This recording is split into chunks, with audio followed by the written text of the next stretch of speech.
Bismillahirrahmanirrahim. Assalamualaikum warahmatullahi wabarakatuh. Waalaikumsalam warahmatullahi wabarakatuh. Waalaikumsalam warahmatullahi wabarakatuh. Sebentar, ini baterainya habis.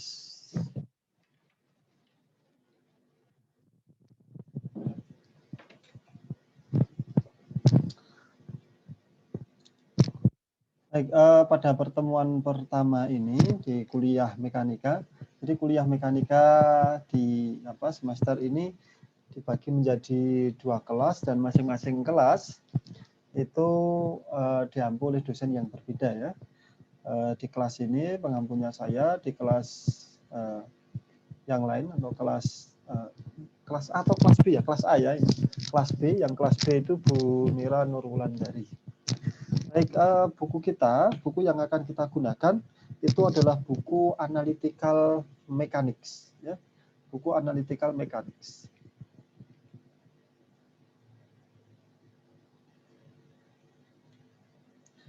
Nah, bukunya ini. Ya. Bukunya tidak kelihatan dari ya. Bukunya Analytical Mechanics ditulis oleh Fowles dan Cassidy. Ya. Buku agar kelihatan kayaknya tidak perlu virtual background. Nah, bukunya ini. Ya, bukunya ini. Ini Analytical Mechanics. Ya. Oh, ini terbalik. Di situ terbalik ya? Nggak bisa terbaca. Tulisannya terbalik. Bisa dibaca, Pak. Bisa dibaca. Nah, sekarang bisa dibaca ya. Bukunya ini Analytical Mechanics. Penulisnya ini Fowles dan Cassidy ini. Di dalam buku ini ada beberapa bab. Ada totalnya itu ada 11 bab. Ya, totalnya ada 11 bab. Nah, di pertemuan pertama ini kita akan bicara tentang apa sih sebenarnya mekanika itu. Ya, apa sebenarnya mekanika itu. Saya akan menggunakan papan tulis ya. Jadi nanti kameranya saya matikan, kamera saya matikan.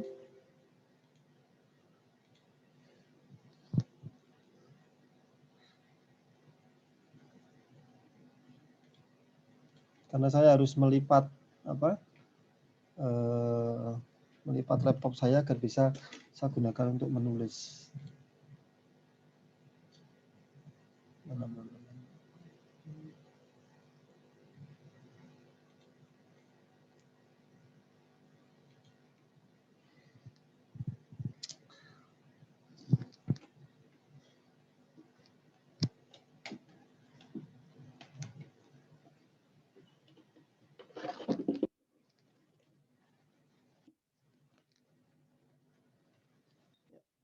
Kameranya saya matikan sebentar ya.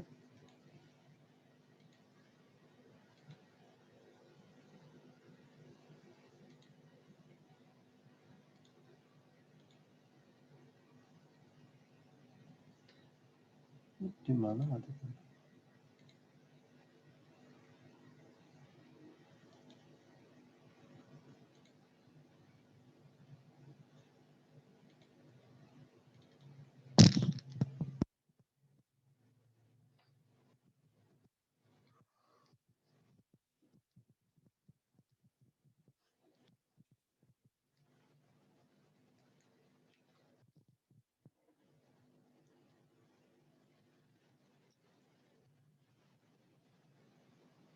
Baik, kita akan mempelajari apa yang disebut sebagai mekanika ya.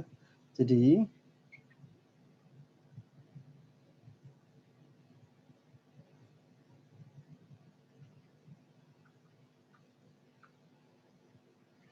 ini topik bahasan kita ya. Ini tulisannya terlalu kecil nggak? Enggak, Pak. Enggak ya. Ini mekanika. Nah, kita mengenal bahwa di fisika, fisika sebagai sebuah ilmu itu dia akan terbagi, bidangnya kan luas sekali ya, fisika kita itu bidangnya luas sekali dari skala mikroskopik sampai skala makroskopik. Jadi kalau kita lihat itu bidang fisika ini kalau dibuat grafik itu ini massa yang dalam bahasa sehari-hari itu adalah berat, terus kemudian ini adalah ukuran. Maka kalau ada benda dengan massa yang sangat kecil di sini kecil, terus kemudian ukurannya itu juga kecil di sini, ini kita mengenal ini adalah ranah atau benda-benda mikroskopik ya. Ini benda-benda mikroskopik. Terus kalau massanya besar di sini, massanya besar,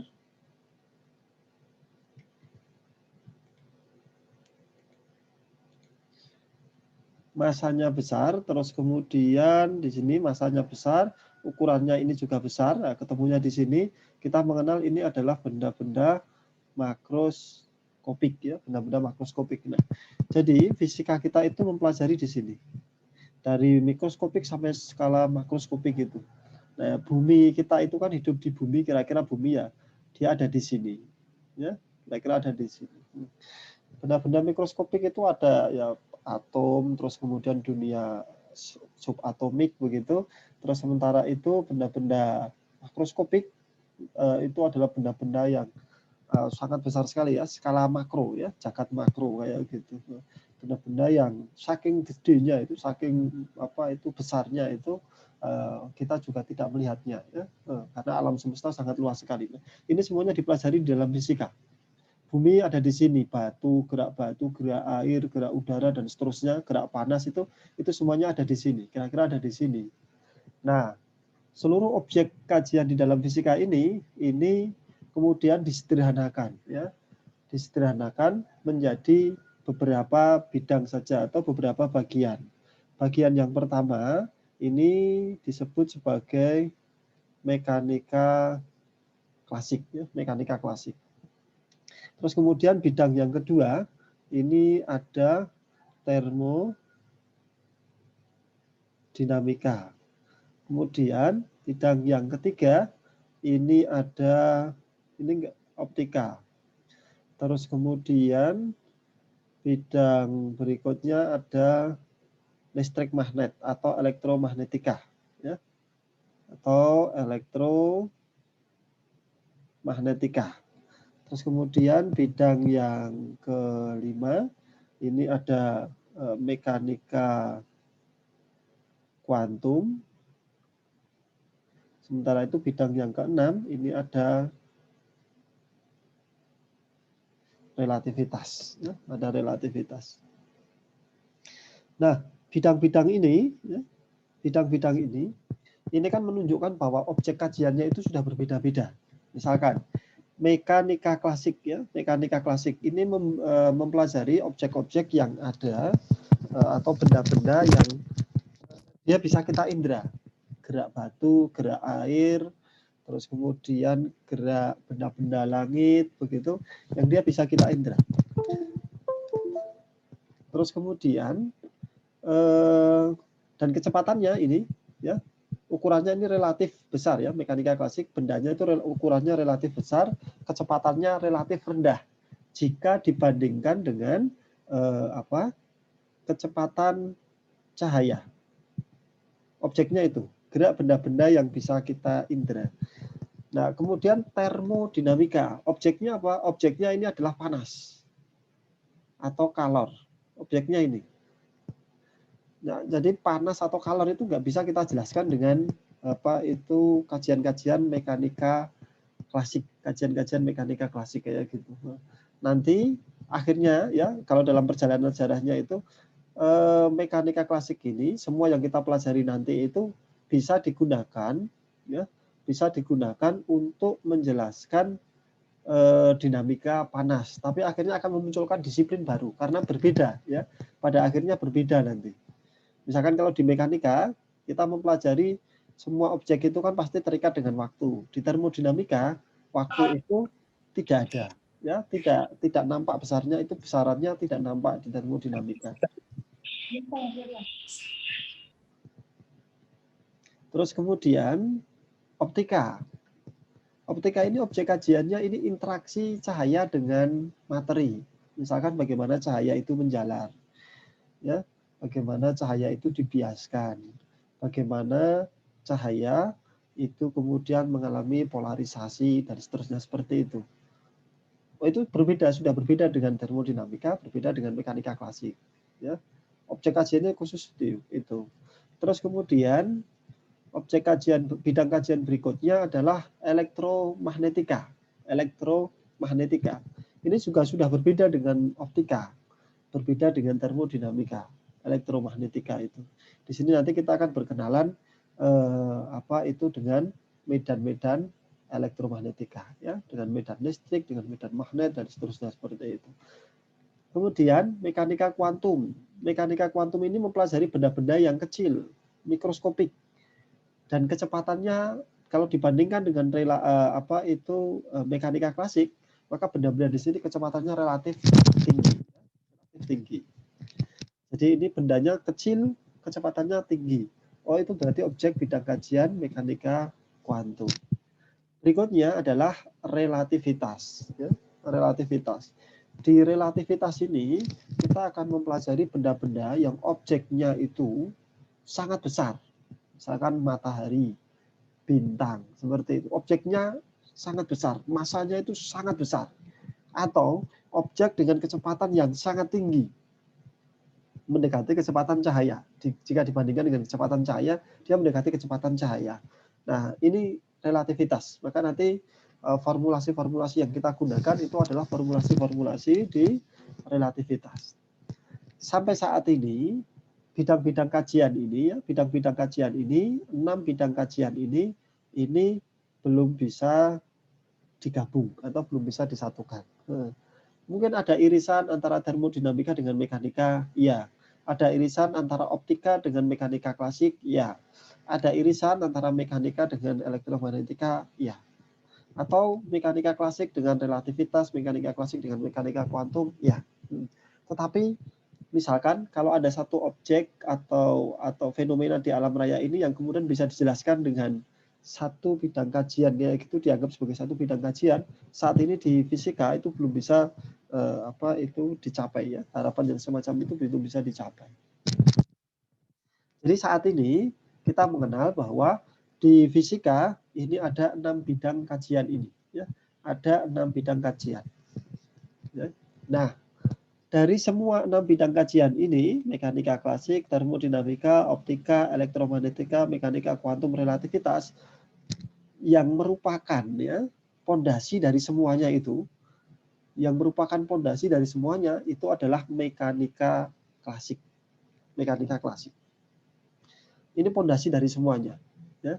Karena ketika nanti kita mempelajari fenomena panas, ketika mekanika digunakan untuk menjelaskan dinamika panas atau fenomena panas, maka kemudian muncullah termodinamika.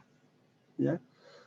Demikian juga ketika mekanika digunakan untuk menjelaskan bagaimana gerak gelombang cahaya ketika berinteraksi dengan materi, maka terus akhirnya muncullah optika.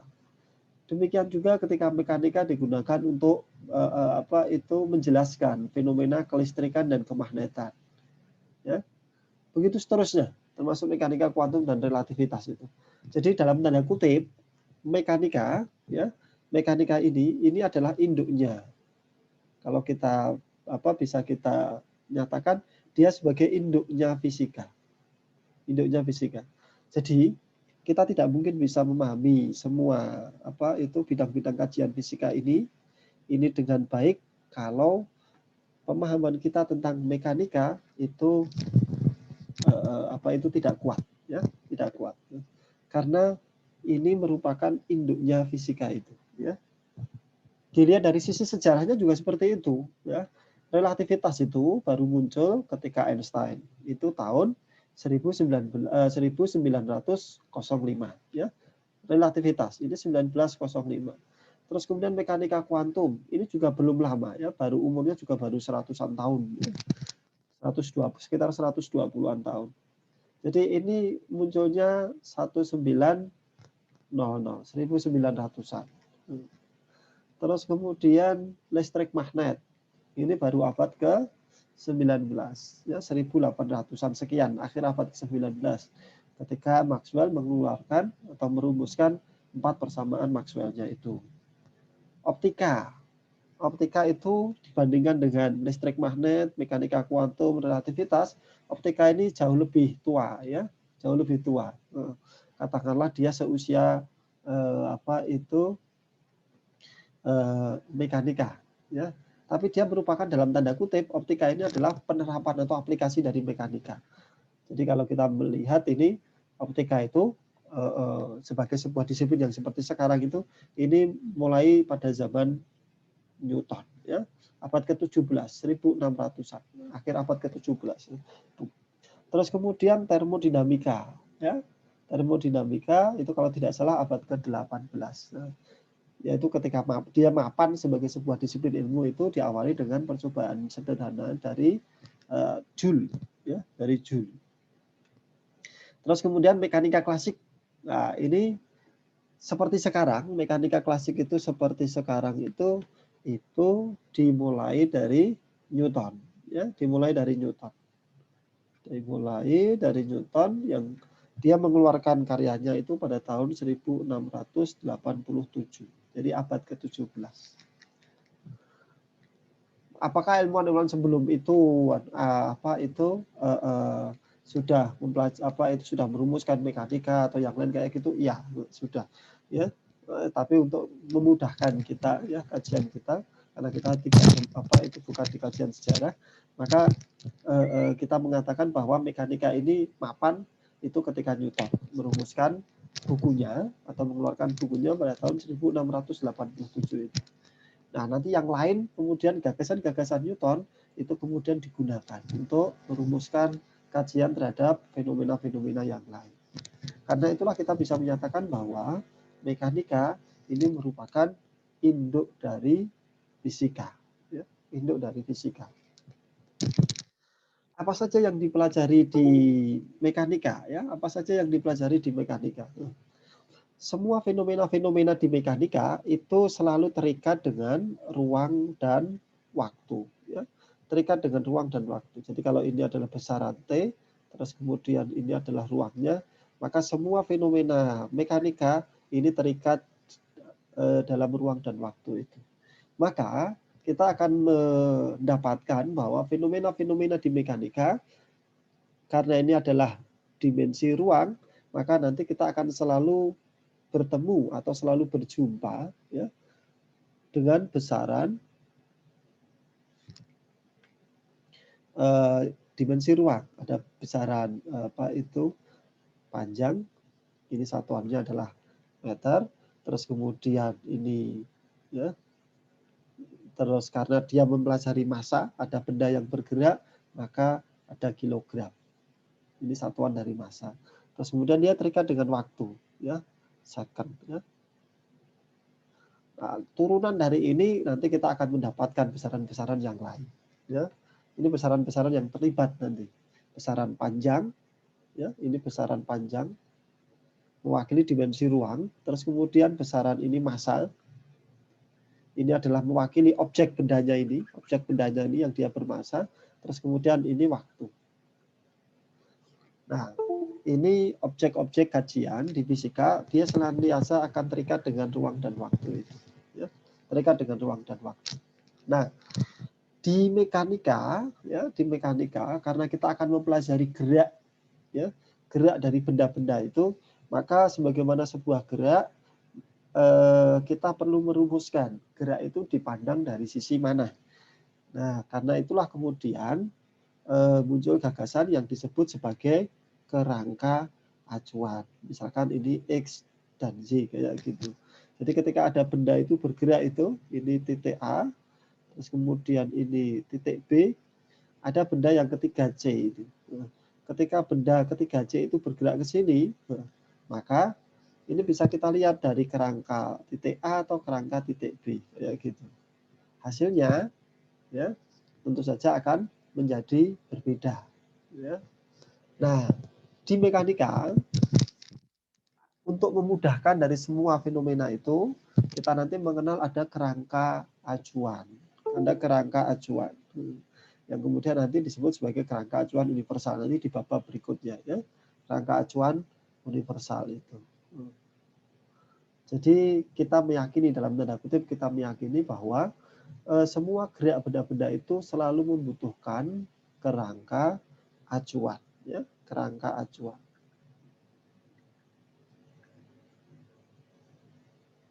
Nah, kita membutuhkan ini.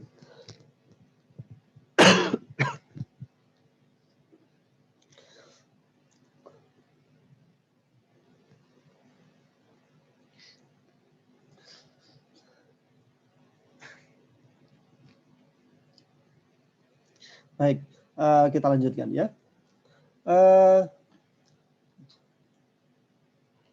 Mekanika sebagai sebuah disiplin ilmu itu, dia, saya ulangi sebentar, dia itu mapan sebagai sebuah disiplin ilmu itu ketika Newton pada tahun 1687 dia mengeluarkan buku yang dikenal judulnya itu dengan judul Principia, judulnya Principia, prinsip gitu ya, Principia. Kalau apa itu judul lengkapnya itu adalah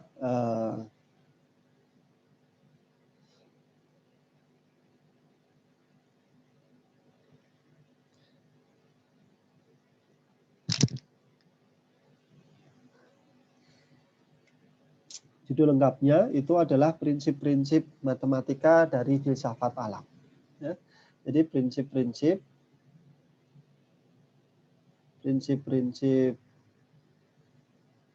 matematika dari filsafat alam. Ini judulnya.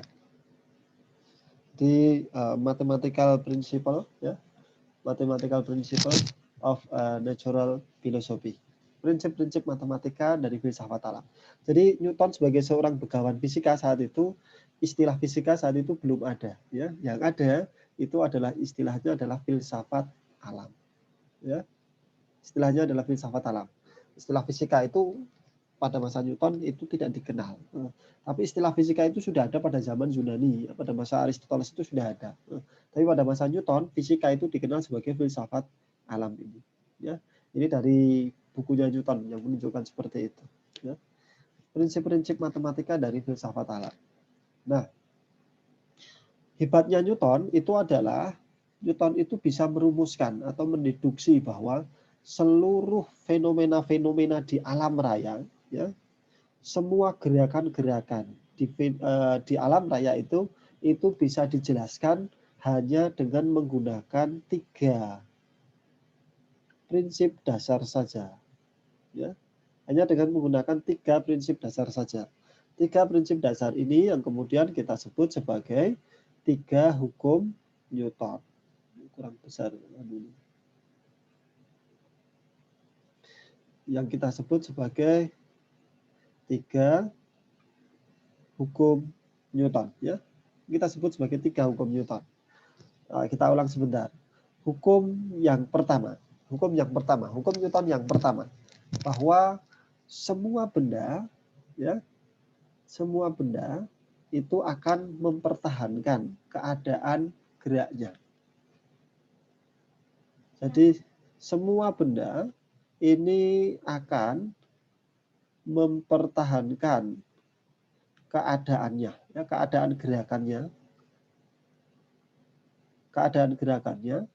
sampai ada gaya luar, ya, sampai ada gaya luar yang mempengaruhinya.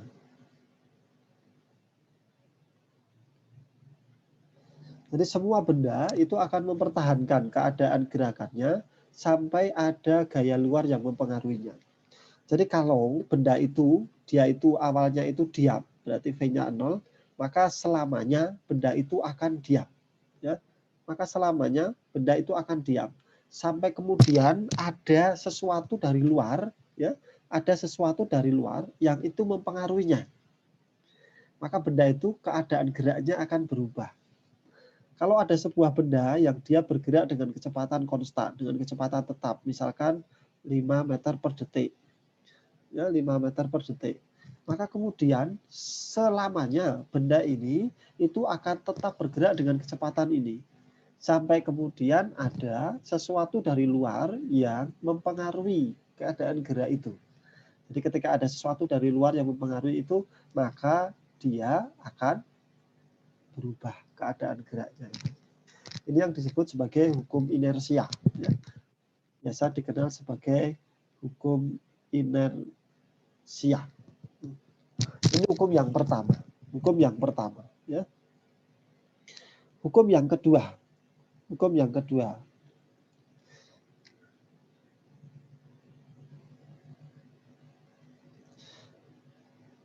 Hukum yang kedua ini bahwa jika ada gaya luar yang jika ada jika ada gaya luar yang mengenai benda,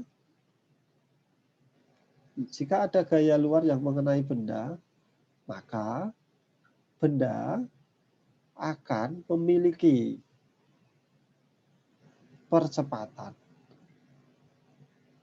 yang sebanding dengan gaya tersebut, dengan F tersebut itu. Ya.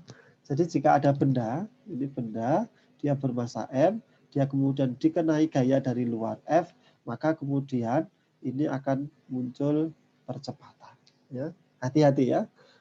Ada F dulu baru muncul A, bukan ada A baru muncul F.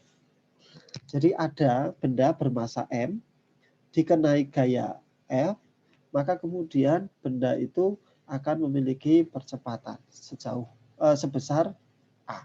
Ya. Jadi ada benda M, dia dikenai gaya F, baru akan muncul A. Yang nilai A itu sebanding dengan besarnya gaya yang mengenainya itu. Kemudian ini kita kenal persamaannya adalah F, ini sama dengan M kali A. Hukum yang kedua. Ya. Yang ketiga, ya, hukum yang ketiga.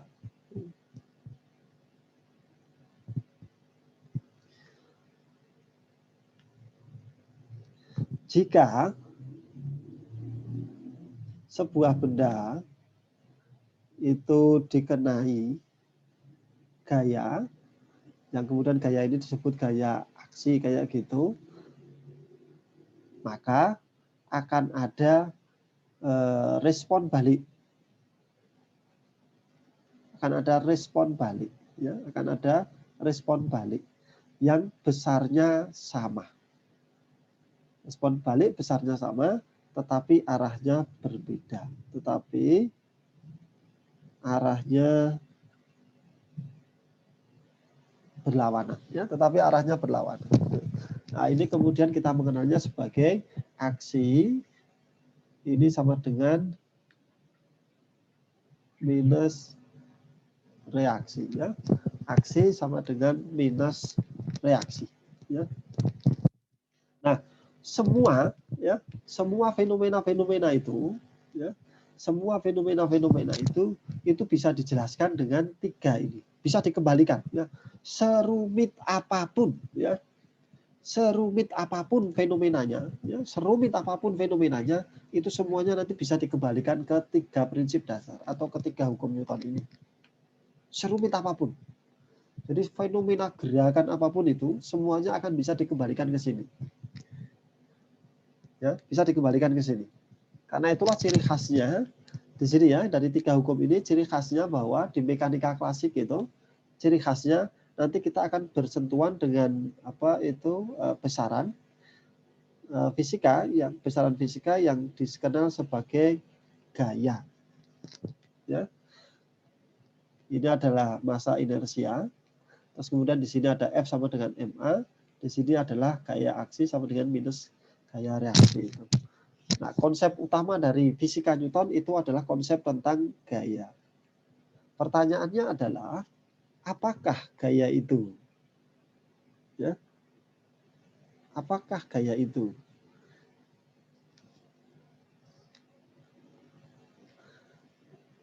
Apakah gaya itu? Gitu.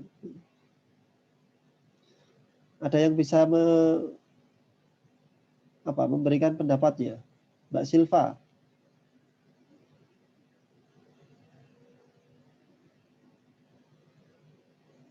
Prima, Bintang.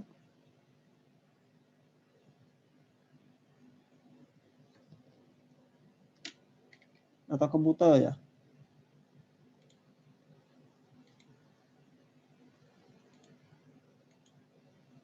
Ada yang bisa? Ada yang mau menjawab? Apakah gaya itu sebenarnya?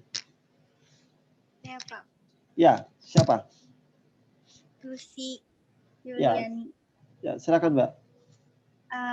Gaya menurut saya suatu tarikan atau dorongan yang menyebabkan benda berpindah tempat.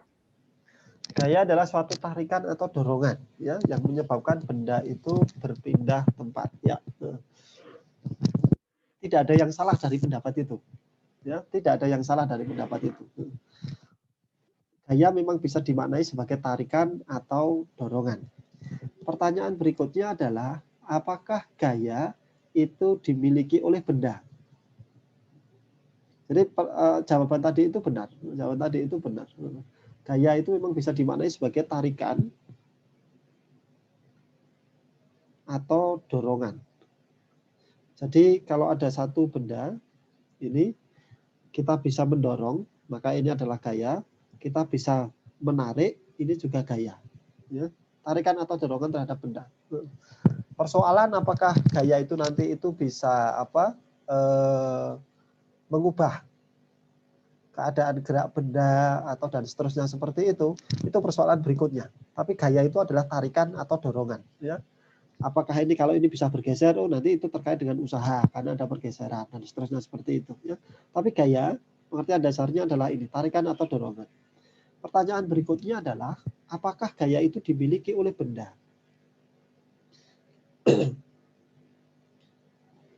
Apakah gaya itu dimiliki oleh benda? Apakah gaya itu dimiliki oleh benda?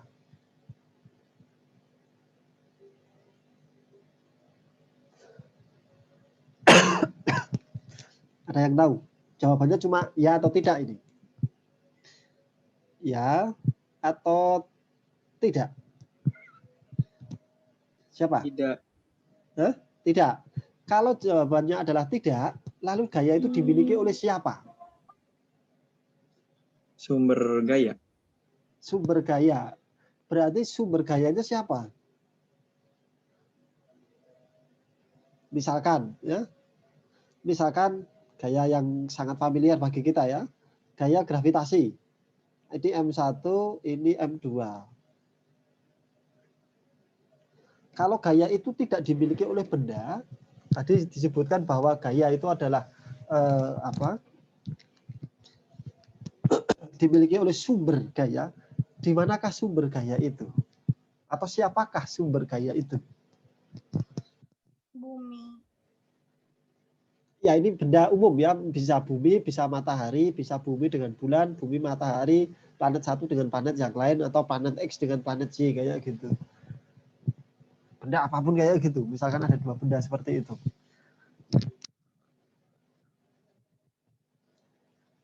Ini pertanyaan mendasar yang mungkin tidak pernah kita pikirkan ya ketika kita selalu bicara gaya gitu, sejak di kelas 1 sampai kelas 3 SMA ya.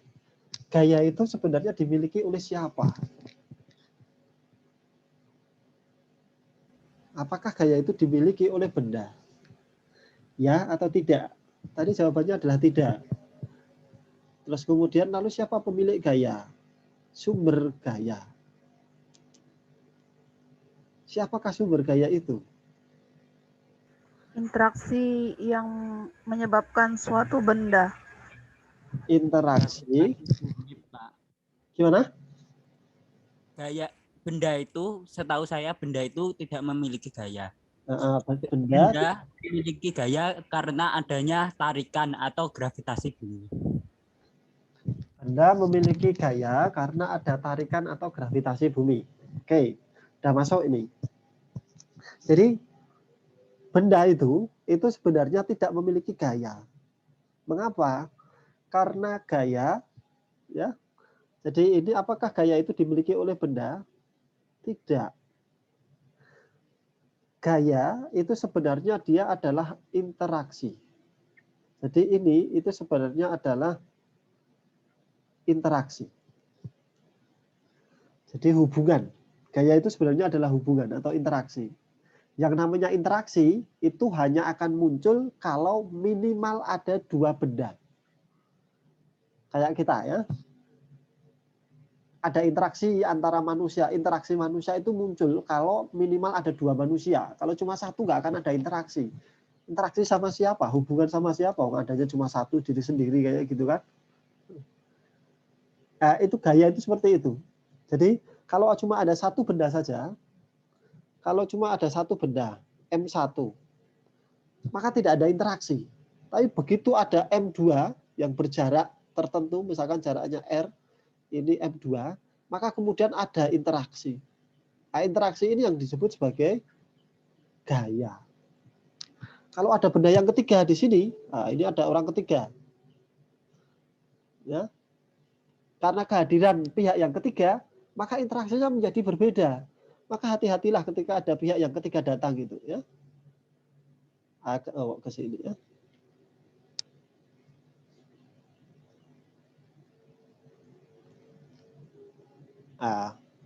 Kan menjadi kayak gini toh.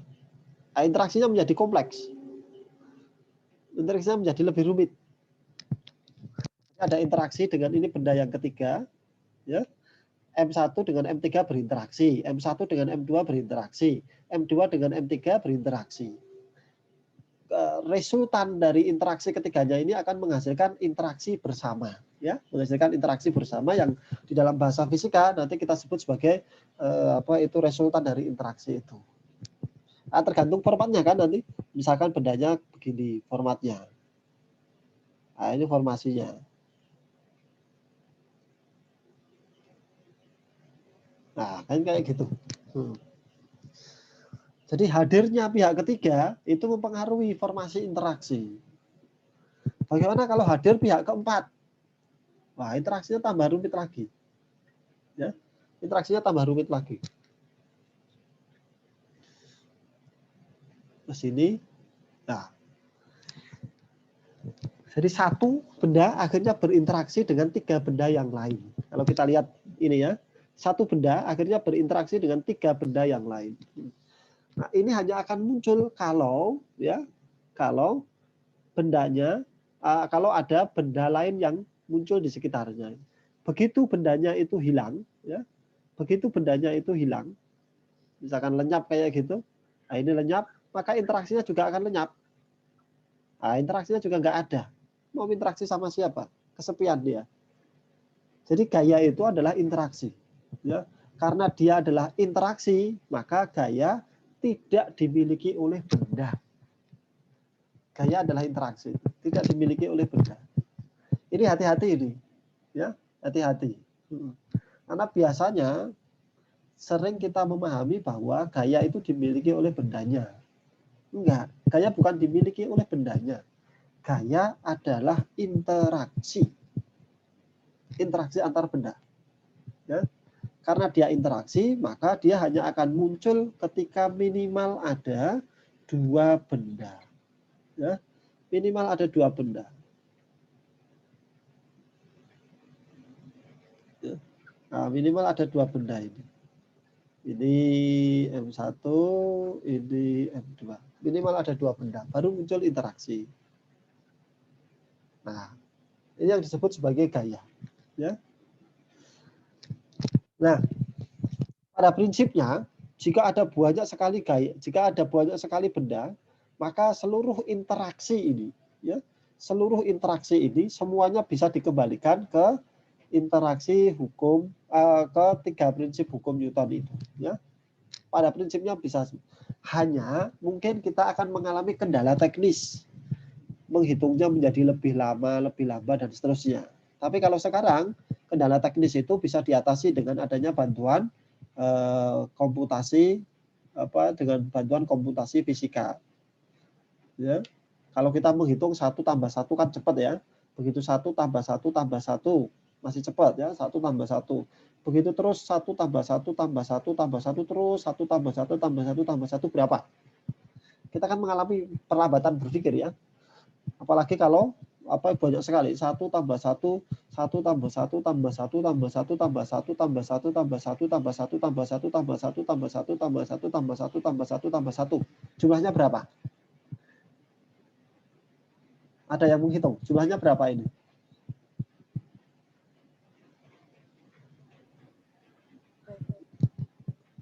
Yang saya sebut terakhir itu jumlahnya 15.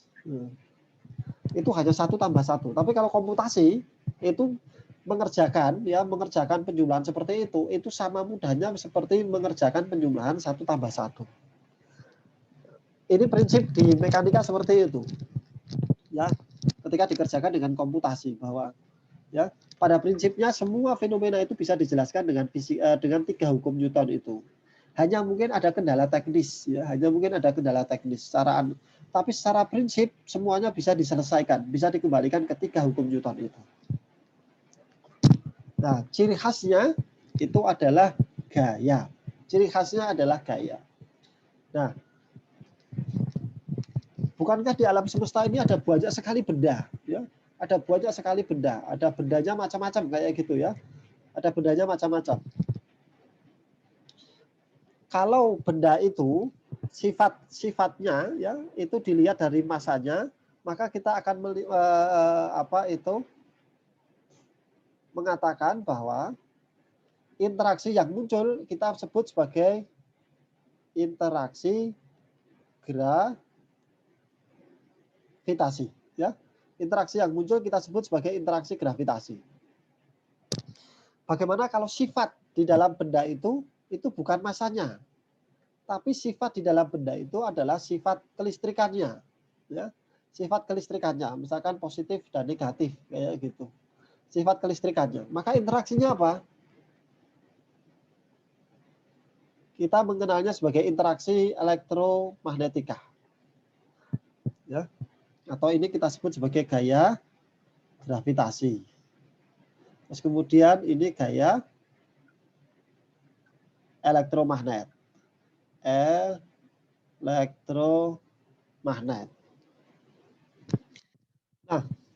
ada sifat benda lain ya, ada sifat benda lain yang bukan massa, bukan positif negatif, tapi terkait dengan sifat inti dia ya. Maka terus kemudian interaksinya itu dikenal sebagai interaksi nuklir. Ada yang lemah, ada yang kuat. Nah, ini disebut sebagai gaya ya. Gaya nuklir lemah, gaya nuklir kuat ya. Adakah interaksi yang lain dari sifat itu? Jadi massa itu adalah sifat ya, sifat benda. Kelistrikan positif negatif kayak gitu itu juga adalah sifat benda. Karena itulah dia kalau kita mendengar ada muatan listrik kayak gitu, jangan bayangkan itu adalah ada muatan positif mengambang gitu ya, melayang-layang di udara kayak gitu. Terus kemudian ada muatan negatif melayang-layang di udara kayak gitu. Bukan seperti itu ya, bukan seperti itu. Tapi itu menempel pada benda, menempel pada benda. Ya, menempel pada benda. Adakah sekarang ya?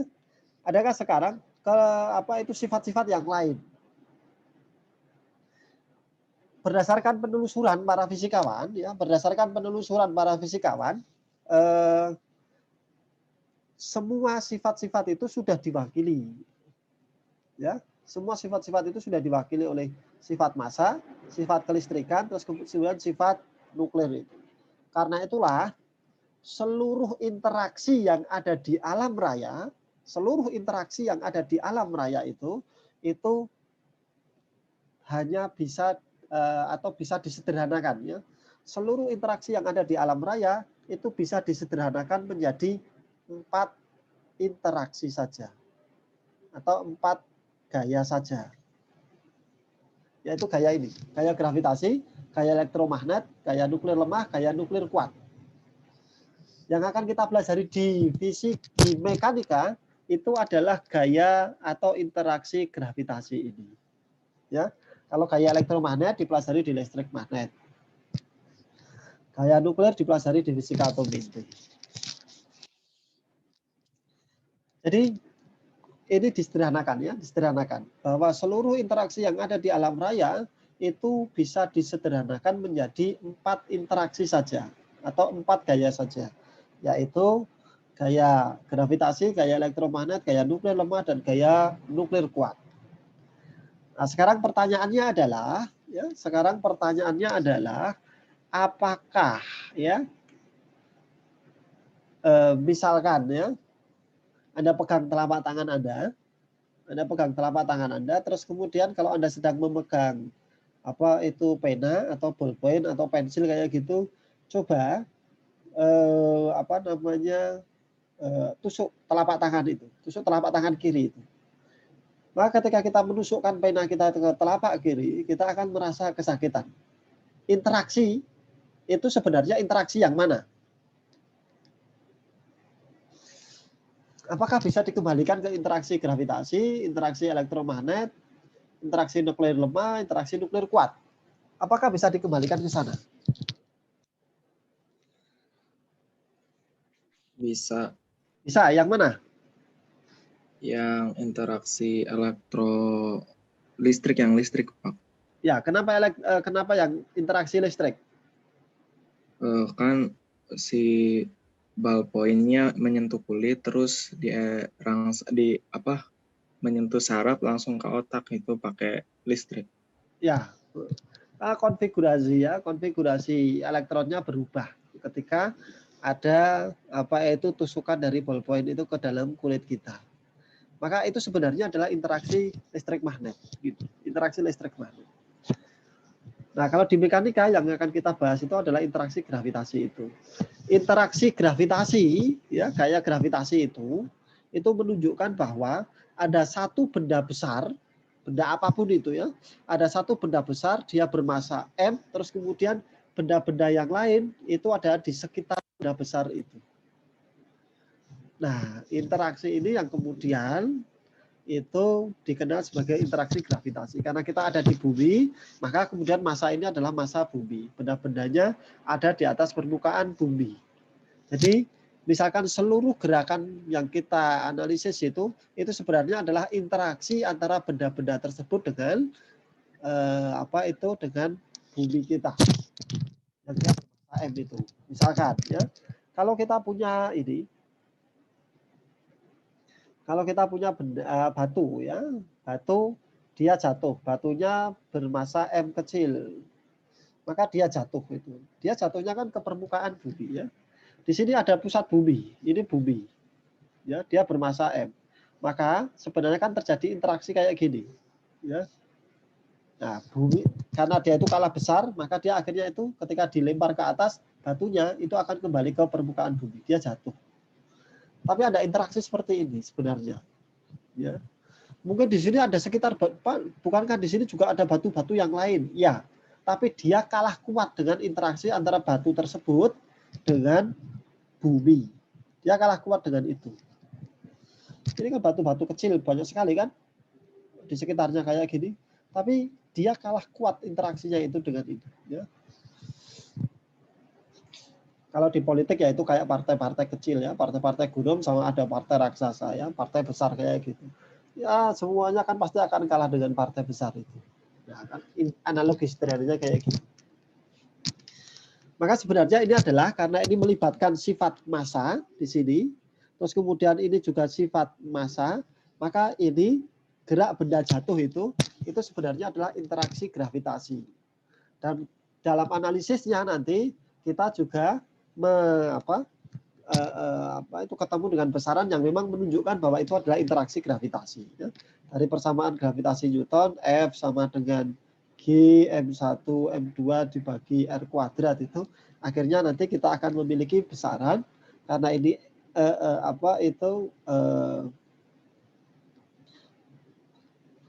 bendanya misalkan M1, ini M1 ya, ini M1 kayak gitu, ini M2-nya itu adalah M bumi, M besar kayak gitu, maka sebenarnya kan ini interaksi ini ya. Nah, kemudian nanti kita akan ketemu dengan hukum kedua Newton itu, hukum kedua Newton, ini persamaan gravitasi, hukum kedua Newton F sama dengan MA, maka kita punya G, M1, M2 dibagi R kuadrat, ini sama dengan M kali A. M-nya adalah M1. Maka kita bisa ini kita lenyapkan, M1-nya dilenyapkan, jadi kita punya A itu sama dengan G, M2 dibagi R kuadrat. Dan inilah yang kemudian disebut sebagai percepatan gravitasi, ya, percepatan gravitasi yang kemudian nanti kita pakai simbol G kecil sama dengan G besar M bumi dibagi dengan R kuadrat itu yang disebut sebagai percepatan gravitasi.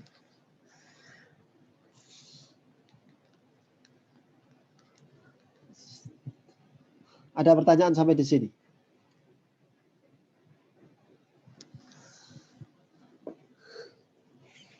Ada pertanyaan atau tidak? Nanti bukunya saya kirim di portal daring ya. Di daring Win Suka. Daring bukan learning ya. Alamatnya sekarang daring. daring.win-suka.ac.id.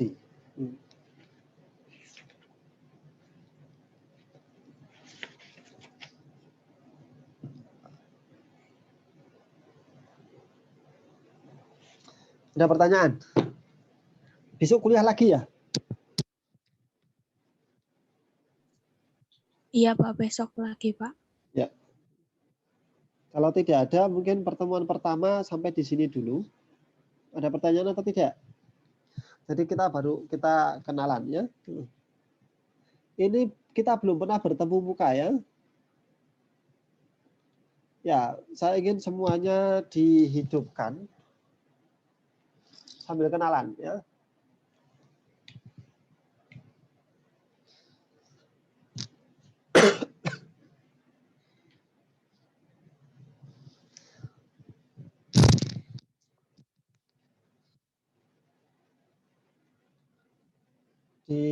Ada 24 ya. Kelas kita 24. Saya lihat di akademik dulu ya. Berapa? Nah, saya lihat jadwal di akademik.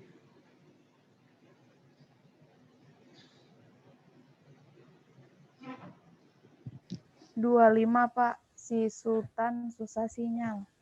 Oh, susah sinyal. Di mana dia?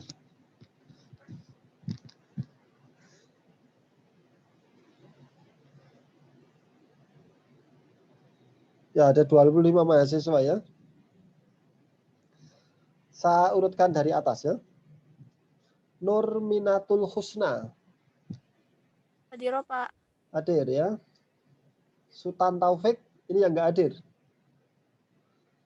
Terus Siti Julaiha. Hadir Pak. Hadir ya. Mulia. Hadir Pak. Hadir ya. Sulesno. Hadir Pak. Ya. Febri. Hadir Pak.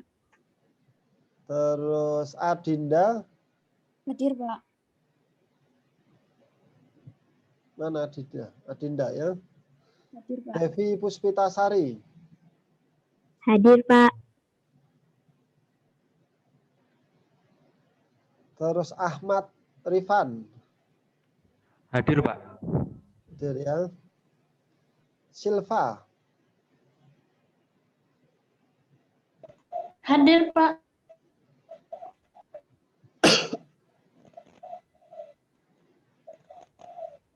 Terus Bagus. Hadir Pak. Indah. Hadir Pak. Ya. Terus Ade Rizky. Hadir Pak.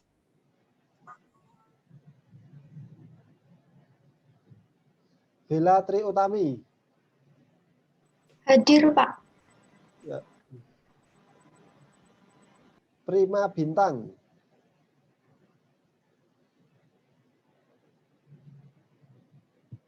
Bintang. Prima Bintang. Hadir, Pak. Ada ya. Hadir. Ahmad Fitri Adi. Hadir, Pak. Kamilia Hasna. Hadir, Pak. Nah. Witnaini. Hadir, Pak. Anissa Aulia. Hadir, Pak. Nah. Anis Khofifatur Rohmah. Hadir, Pak. Terus mana ini? Indah Permatasari. Hadir, Pak.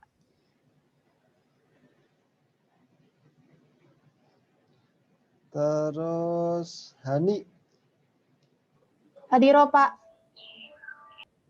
Lucy. Hadir, Pak. Terus Hanifah. Hadir, Pak. Misbahul. Hadir. Hadir ya. Nanti yang nggak hadir cuma satu. Saya ingin bertanya. Tadi selama kita kuliah itu ada kendala sinyal nggak? Kalau Ada, Pak. ada ya. Apakah selama ini sinyal itu menjadi kendala utama kayak gitu atau bagaimana? Iya, Mungkin, Pak, Pak. tapi selalu diusahakan keluar nyari. Oh gitu. Lebih ke paketan, Pak. Sinyal Betul. sama kuota. Kota ya? Ya. Iya Pak, kuota Pak. Ya kalau tiap hari Zoom, Meet itu bisa sampai berapa giga gitu, Pak. Oh gitu ya. Nah, terus enaknya gimana? Atau Zoom-nya itu cuma berapa? Misalkan setengah jam atau kayak gitu. Terus yang lain apa? Atau gimana? Atau ada usulan? Zoom aja nggak apa-apa, Pak. Biasa. Enaknya dikasih kuota. Hah? Saya ngasih kuota satu-satu kayak gitu. Biasanya dari Win kan turun, Kampus, nggak turun Pak. biasanya. Maksudnya dari kampus. Lah iya. Dari kuota dari universitas belum turun. Belum Pak, Udah dari Januari. Udah 3 bulan banget turun itu, Pak. Oh gitu, semuanya, semua mahasiswa kayak gitu. Iya, Pak, 3 bulan nggak Pak. turun. Ada yang Oh, belum gitu. dapat dari awal, Pak. Ya, nanti saya sampaikan ke Prodi gitu. 3 bulan ya. Makasih, Pak. 3 bulan belum turun kuota. Ini angkatan berapa? Angkatan 20. 20 ya. Angkatan 20, 3 bulan belum turun. Baik, nanti saya sampaikan ke Prodi. Tadi kuliahnya saya kan nulis pakai apa namanya? Nulis pakai whiteboard itu. Itu merasa nyaman nggak dengan kuliah seperti itu? Nyaman, Mbak. Nyaman banget. Nyaman aja. Bisa lebih dimengerti, Pak. Lebih kayak gitu ya? Yang penting pelan-pelan aja, Pak. Oh gitu. Ya karena mengajar online dengan itu beda gitu. Rasanya itu beda. Saya kan di kamar sendiri terus kayak gitu ya. Rasanya itu kayak ngomong diri kayak gitu loh. Nah, rasanya beda-beda dengan kalau langsung di ketemu. Iya, beda banget, Pak. Ya, ketemu di kelas kayak gitu terus. Ya. Oke, Pak. Ada pertanyaan nggak atau ada usulan atau bagaimana kayak gitu?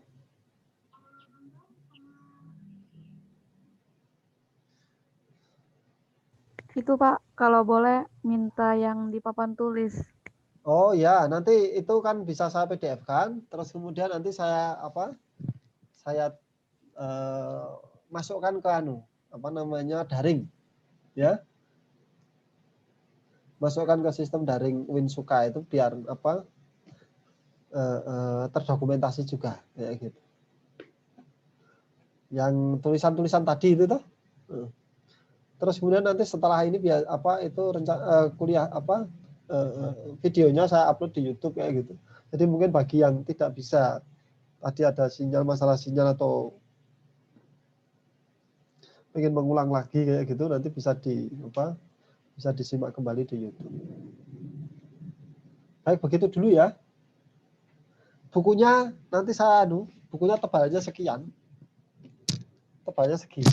Ini tebal total halamannya itu 500, sekitar 500 halaman. Saya nggak tahu apakah nanti bukan pesimis atau enggak ya. Apakah nanti bisa selesai atau tidak membahas 500 halaman itu. Yang jelas kan berarti harus mungkin ada bab-bab yang saya lompati, saya minta Anda membaca sendiri, latihan sendiri kayak gitu. Mungkin ada beberapa yang pengertian-pengertian pentingnya yang saya sampaikan dan seterusnya seperti itu. Gitu ya.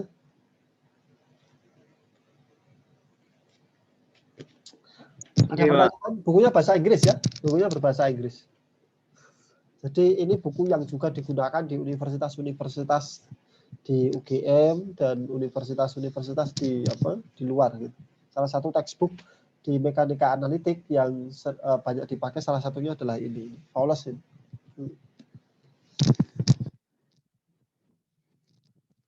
Baik, kalau tidak ada pertanyaan kita akhiri sampai di sini dulu. Semoga kuliah-kuliah kita berikutnya nanti lancar ya.